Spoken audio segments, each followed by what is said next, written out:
রুবেল, বানভাসী মানুষের কি অবস্থা দেখছেন এবং তারা ঠিকভাবে ত্রাণ সহায়তা পাচ্ছে কিনা?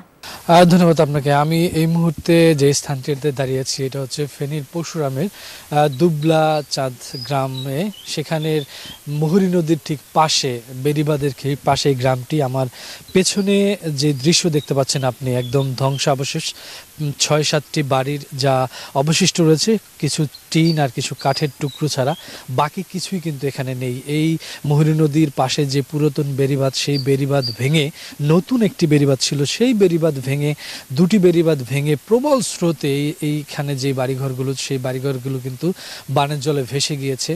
তাদের অবশিষ্ট বলতে শুধু তাদের পরিবারের সদস্যরা নিরাপদে আছেন, এর বাইরে কিন্তু তাদের এই যে ছিটিয়ে ছড়িয়ে থাকা যে টিনের টুকরো, এছাড়া কিন্তু আর কিছু নেই। আপনি দেখতে পাচ্ছেন যেই বাঁধটি ভেঙে এই ক্ষয়ক্ষতি হয়েছে এই অঞ্চলের মানুষগুলো, সেই বাঁধটির আংশিক একটু মেরামতের কাজ চলছে, যদিও সেটা মানুষের যাতে যাতায়াতে করে দেওয়ার একটা ব্যবস্থা চলছে।